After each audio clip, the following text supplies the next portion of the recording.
Hello दोस्तों, मैं प्रभात कुमार आपके सामने अपने किए हुए वादे के अनुसार पुनः हाजिर हो चुका हूं। और इस बार जो है सो मैंने पूरा सिलेबस बिहार एसएससी में क्या क्या सिलेबस है उसके अकॉर्डिंग जो है सो आपको रणनीति बनाना है और उसके अकॉर्डिंग फिर आपको चलना है। जैसे कि मैं आपको सिलेबस को बेखूबी पूरा डिटेल में बताया हूँ। और मैं YouTube पे ऐसे चीज़ें देख रहा हूँ कि आप लोगों को इतना ज़्यादा प्यार दुलार मिल रहा है कि हमको और अंदर से मोटिवेशन मिल रहा है। देखिए, यहाँ जॉब में ड्यूटी करने के बाद रात के देखिए 8 आवर्स को मैं ड्यूटी करके आया और आपका जो प्यार है वो हमें फिर से अपने कामों में लगने के लिए विवश कर दिया। ऐसे ही आप लोग प्यार दुलार बनाए रखें ताकि हम आपके लिए जितना भी हम किए हैं आपको वादा कि फ्री में प्रोवाइड किया जाए। आपको A to Z चीज़ें फ्री में मैं प्रोवाइड कराऊंगा। स्टडी मटेरियल से लेके जितने भी सारे चीज़ें हैं सभी चीज़ें मैं फ्री में प्रोवाइड करूंगा। और अगर आपको कोई चीज़ की ज़रूरत है तो डायरेक्ट मेरे कमेंट सेक्शन में आके रिप्लाई कीजिए कि हमको ये चीज़ें की ज़रूरत है। देखिए, मैं ये जो वीडियो बना रहा हूँ मैं ये पैसा कमाने के व्यू से बिल्कुल नहीं बना रहा हूँ। मैं ये व्यू से बना रहा हूँ कि मैं कितने छात्रों को, जब हम इतना सफल हो सकते हैं तो हमारे जो मार्ग पर चलता है वो भी छात्र जरूर सफल होगा। उसको मैं सफल करवा कर ही छोड़ूंगा। ऐसा है मेरा कि जो मेरे पास पढ़ा वो समझिए कि सफल हुआ, समझे? तो आइए हमसे जोड़िए और मेरे साथ कदम से कदम तैयारी कीजिए। ऐसे YouTube चैनल पर देख रहे हैं कि बहुत सारे लोग कौन अच्छा है, राजस्व कर्मचारी अच्छा है कि पंचायत सचिव अच्छा है, कि तो वो सब चक्कर में बिल्कुल नहीं पड़े कि कौन अच्छा है क्या अच्छा है। आप मेरे साथ जुड़े रहिए, जितने भी सारी चीज़ें हैं वो मैं आपको प्रोवाइड करवा दूंगा। और आलतू फालतू जितने भी लोग हैं ना, एक है कि बिहार एसएससी के साथ जो है वो सब चलवा रहा है, बिहार दरोगा चलवा रहा है, बीपीएससी चलवा रहा है, सब चलवा रहा है। वैसे लोगों पे बिल्कुल फोकस नहीं कीजिए। वो लोग अपना बिजनेस के पर्पज से सब चीज़ करते होंगे, करने दीजिए उन लोगों को, हमको उससे मतलब नहीं है। हमको मतलब है कि बगुला जैसा निशानी चाहिए। अगर कोई तालाब में मछली है तो जब तक वो मछली पर पकड़ नहीं बना ले तब तक हमें पीछे नहीं हटना है। हमारी ये नीति रहती है। और हम जब बिहार एसएससी इंटर लेवल के लिए बोल दिए हैं तो बोल दिए हैं।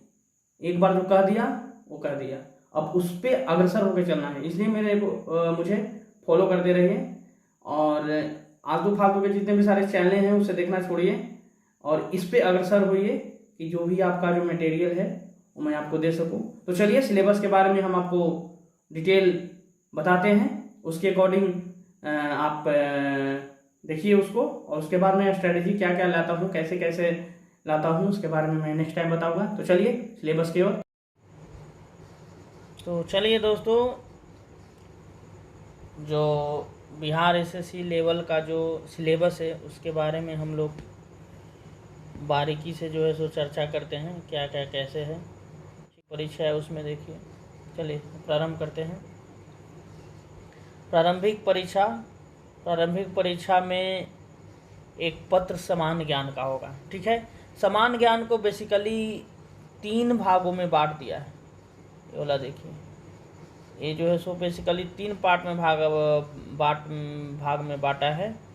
एक हो गया समान अध्ययन, दूसरा हो गया समान विज्ञान और तीसरा हो गया कम्प्रहेंशन और रीजनिंग बोलते हैं, ठीक है।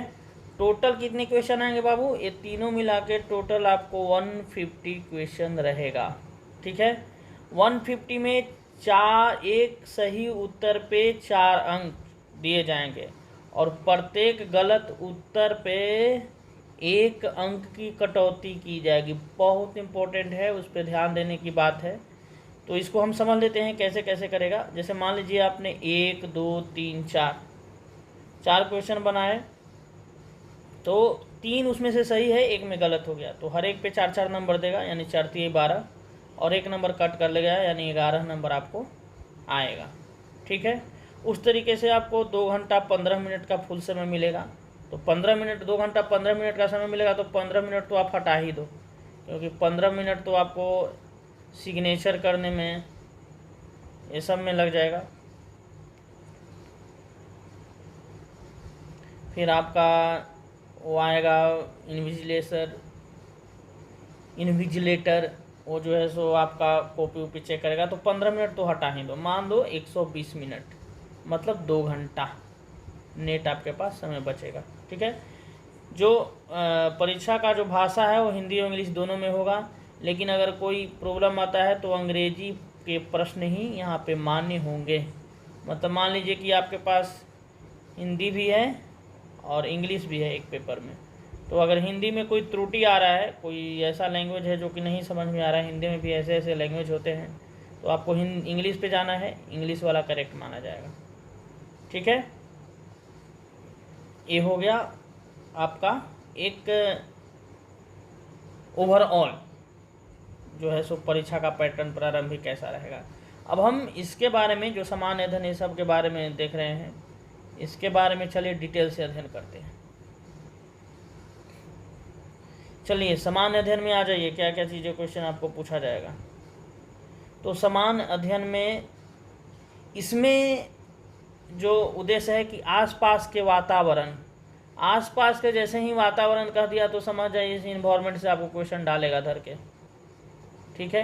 इन्वायरमेंट में आपका हो गया जैसे ग्रीन हाउस गैस से पूछ देगा। ठीक है। उसके बाद और भी इन्वायरमेंट जैसे क्लाइमेट से पूछ देगा, मतलब जलवायु से, तो ये सब चीज़ें पूछेगा। उसके बाद समाज में उनके अनुप्रयोग के संबंध में उसकी योग्यता की जांच करना। तो आप अपने आसपास जो देख लीजिए, टेक्नोलॉजी आप देख लीजिए आसपास आपके, उसका क्या उपयोग है, वो सब के बारे में। तो यह एक जो है सो एक बोर्ड एरिया जो है सो इंडिकेट करता है, इसमें आपको क्लियरिफाई नहीं किया है, लेकिन हम जो पढ़ाएंगे वो हम जान रहे हैं कि क्या क्या पूछेगा, वो हम आपको पढ़ा देंगे। फिर आ जाइए वर्तमान घटनाएं और दिन प्रतिदिन की घटनाओं के सूक्ष्म अवलोकन तथा उनके प्रति वैज्ञानिक दृष्टिकोण जैसे मामलों की जानकारी संबंधी प्रश्न जो है सो पूछे जाएंगे, जिनके बारे में जानकारी रखने की किसी भी शिक्षित व्यक्ति के से उपेक्षा किया जाता है। जैसे वर्तमान घटनाएं ले लो ना यार, जैसे कि सोलर, अभी ग्राम किसान योजना जो भी है उसमें क्या है कि सोलर यूज हो रहा है, विंड एनर्जी बहुत ज़्यादा डेवलप हो रहे हैं, हाइड्रोलिक से ज़्यादा डेवलपमेंट होता है, सौर ऊर्जा आजकल बढ़ रहा है। आजकल जो है सो किसानों के लिए पंप का जो है सो इस प्रकार का उपयोग किया गया है। तो उसके जो वैज्ञानिक दृष्टिकोण है उसके बारे में बोल दिया है यहाँ पे अध्ययन करने के लिए। अब इसका आ जाइए 3 पार्ट। तीसरा पार्ट है कि इसमें बिहार और भारत और इसके पड़ोसी देशों के संबंध के विशेष रूप में सवाल पूछे जाएंगे। तो ये देखिए, तो यहाँ कहने का मतलब है कि बिहार और भारत से रिलेटेड कुछ क्वेश्चन पूछा जाएगा, और उसके पड़ोसी देशों से रिलेटेड जैसे कि आपस में कौन कौन सी बाउंड्री मिलता है, या भारत और चीन में कौन कौन सी चीज़ों पर विवाद अभी चल रहा है। बिहार से रिलेटेड आप देख लीजिए, बिहार का जो है सो हर एक ज़िला को आपको याद करना पड़ेगा, वहाँ की जो है सो नदी क्या है, वहाँ पे पठार क्या है, वहाँ की जो है सो कृषि क्या है, ये सब के बारे में आपको अध्ययन करना पड़ेगा, जो कि मैं बता दूंगा। वहाँ की फैक्ट्री कौन कौन सी है। उसी तरह भारत में भी आपको कौन सा राज्य बड़ा है, कौन सा राज्य छोटा है, कहाँ की क्या पॉपुलेशन है, तो ये सब के बारे में आपको जानकारी लेना पड़ेगा। तो ये सब के लिए टेंशन मत लीजिए, ये सब मैं फुल आपको तैयारी करवा दूंगा।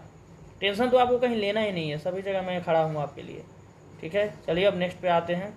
अब ये आ जाइए, आपको करेंट अफेयर है बाबू, ये आपका जो है सो करेंट अफेयर है।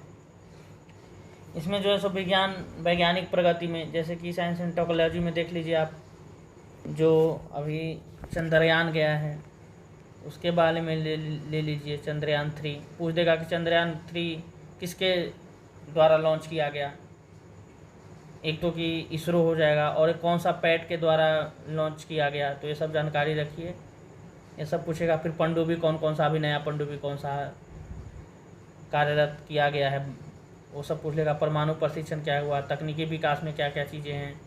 फिर आपका राष्ट्रीय और अंतर्राष्ट्रीय पुरस्कार से क्वेश्चन पूछ लेगा। भारतीय भाषा, ये हमको थोड़ा इम्पोर्टेंट नहीं लग रहा है, इस पर मेरे अंदाज से क्वेश्चन नहीं पूछेगा। भारतीय भाषाएं, पता नहीं, भारतीय भाषाएं तो 22 को भाषा तो हैं ही, तो ये तो फिर पॉलिटिक्स में चला गया ना, तो ये हमको उतना इम्पोर्टेंट नहीं है, इस पर ज़्यादा फोकस नहीं कीजिए। पुस्तक पढ़ लीजिएगा, पुस्तक से क्वेश्चन पूछ देते हैं कि ये पुस्तक किसने लिखी है, करंट अफेयर में आ जाता है। लिपि, ये भी नहीं हमको इम्पोर्टेंट लग रहा है। ये राजधानी आप देख लीजिएगा, कौन सी राज्य का कौन सा राजधानी है, या फिर कौन सा देश का कौन सा राजधानी है। मुद्रा देख लीजिएगा, कौन सा देश का कौन सा मुद्रा है। खेल खिलाड़ी में जो देख लीजिएगा, आजकल खेल खिलाड़ी से ज़्यादा क्वेश्चन पूछ रहे हैं। महत्वपूर्ण घटनाएं में देख लीजिए, आपको जो है सो घटना बहुत चीज़ें हो जाती है, इन्वायरमेंट से रिलेटेड हो सकती है, टेक्नोलॉजी से रिलेटेड हो सकती है, तो ये सब चीज़ें देख लेना। ये बोर्ड कर दिया है महत्वपूर्ण घटनाएं रख के, महत्वपूर्ण घटनाएं लिख दिया तो आपको सभी चीज़ों को उसमें ऐड कर दिया है। जैसे घटना हो गया, समझौता हो गया, योजना हो गया, पहल हो गया, नया कौन सा ऐप निकालेगा, वो सब चीज़ें हो गया, कौन सा व्यक्ति का निधन हुआ है जो फेमस महत्वपूर्ण व्यक्ति है, नियुक्ति, जैसे विश्व में एक जो रहता है उसका क्वेश्चन पूछ देता है। फिर जैसे कि भारत में जो एक है उसका क्वेश्चन पूछ देता है। तो जो एक चीज़ें हैं ना, एक में भी आजकल महिला पे ज़्यादा फोकस कर रहा है, जैसे विश्व में पहली महिला कोई बना उस पर फोकस कर देता है। जैसे कि WTO में पहला जो उसका अध्यक्ष बना वो पहली एक महिला बनी थी, वहाँ नाइजीरिया की, तो इसमें क्वेश्चन पूछ दिया था। तो आजकल जो एक और विश्व में एक और भारत में एक, ये सब चीज़ें पे ज़्यादा फोकस कर रहा है, तो ये सब चीज़ों पे आप ध्यान दीजिएगा। चलिए अब दूसरे पेज में आते हैं,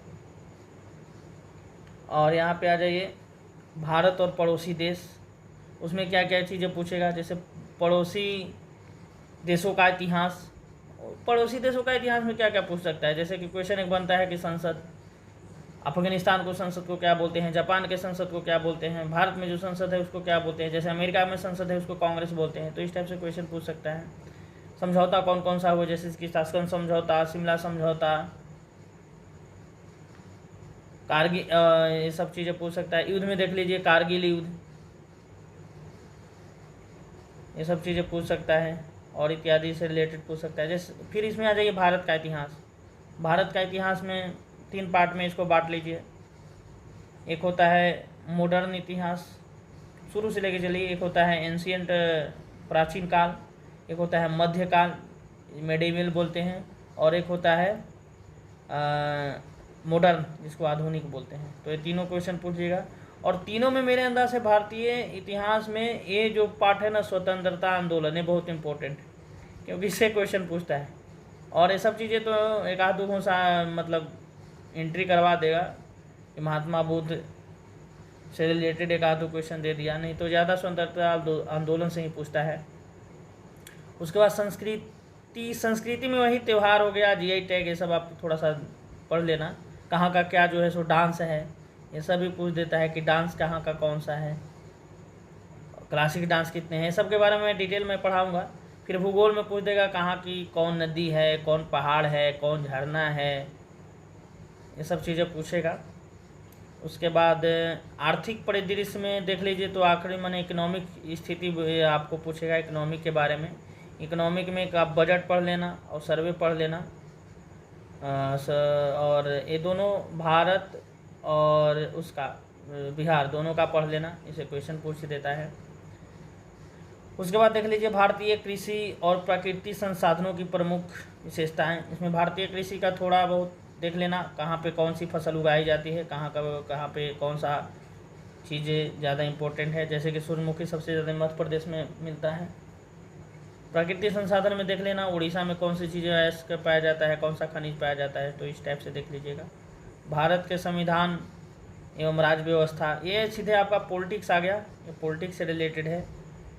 फिर देश के राजनीतिक प्रणाली, पंचायती राज में very very important, most VVI, इसको नोट कर लीजिए, क्योंकि एक क्वेश्चन इसे पूछता है। उसके बाद मेरे को लगता है कि इसमें भारत का संविधान बोल दिया तो इसमें अनुसूची बहुत इंपॉर्टेंट हो जाता है, अनुसूची से हमेशा क्वेश्चन पूछता है। फिर अनुच्छेद देख लीजिए, अनुच्छेद से हमेशा क्वेश्चन पूछता है, तो ये सब चीज़ें।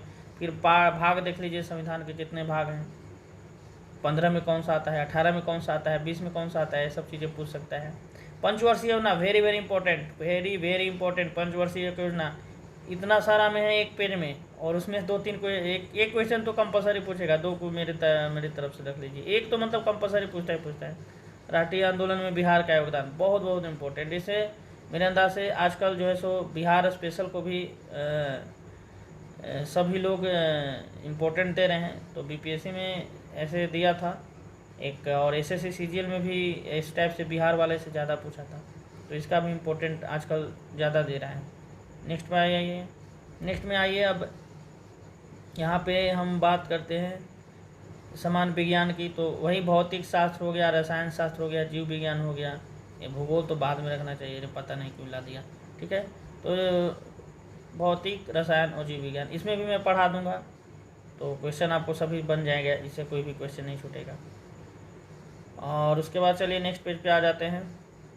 हाँ चलिए, मोस्ट इम्पोर्टेंट क्वेश्चन बाबू देख लीजिए।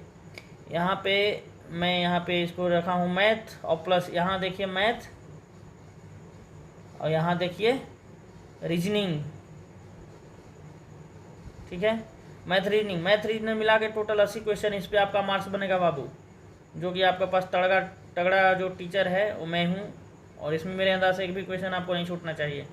इसमें देख लीजिए क्या क्या क्वेश्चन पूछेगा गणित में।